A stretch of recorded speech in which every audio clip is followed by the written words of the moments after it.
1991, Mike Robinson, known as the Mac, also from our home turf of Lofus, was fatally shot in what is said to have been a case of mistaken identity. I remember this news and feeling a bit numb because I knew and I saw him as a kid, as an athlete, that had gotten taken from us, and he was just starting to get introduced to us in rap, in his music. And I remember being excited.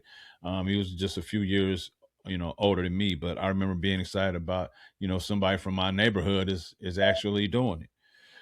But that was the first time that I had heard of a gun related death in my world as a young kid. So talk Yeah. about Mike Robinson and the influence or the impact that he had on you, on Khayree, on the label, and what his wrongful death meant to the future of Strictly Business Records.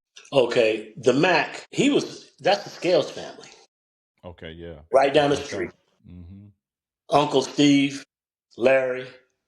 Mm-hmm. To me, it hit hard. There's no doubt about it. But Mike was very mature for his age, man. He was very mature for his age. He was the one that put it down. He went over his grandmother's house, and he did his records from the Crest when he was doing it. And as we've seen, what sprung out of that, Mac Mall, Mac Dre, all those guys. Now, Mac Dre might have had his name by then. I'm not sure. Okay, so I can't.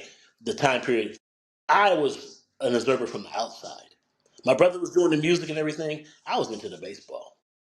So I really wasn't into the music and knowing everything that Mac was doing or Mac Dre or any of the rest of them. I was doing my thing on the baseball side. But to me, it's like I didn't say he grew up fast, but he was very mature for his age. Mm-hmm.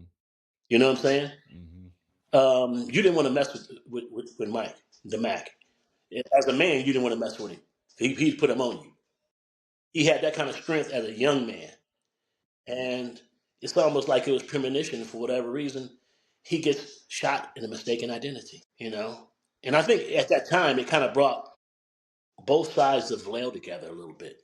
Because we've had our issues, and that's some things we dealt with on the music side and everything.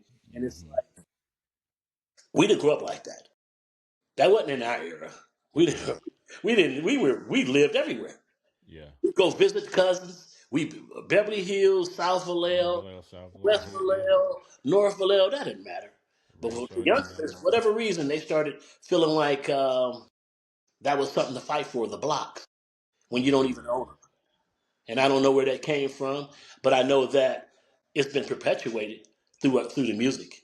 There's no Mm-hmm. doubt about that, Mm-hmm. you know. And You maybe think also the rock cocaine really did that. you think it's been perpetuated through the music in and for the city of Vallejo?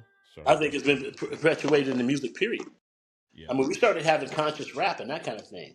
If you listen Mm-hmm. to Mac Mall's rap, he'll let you know about the street, but he has some heavier meanings in life. And even Mac Dre just Mm-hmm. showed that as well. Mm-hmm. Ray Love, Young Lay split from the street. It's been a lot of tragedy, man. The Yeah. music was great, but it was a lot of bad energy swirling around. And we stayed, from our standpoint, we stayed prayed up. You got Cease that passed away from the Crest, from somebody shooting him from the south side. And that was a lot of tension. We Mm-hmm. actually ended up with Holmes in the studio in the court in Glen Cove. We're sitting ducks. Mm. Anybody want to come by and da da da da da da, they could have done that. Yeah.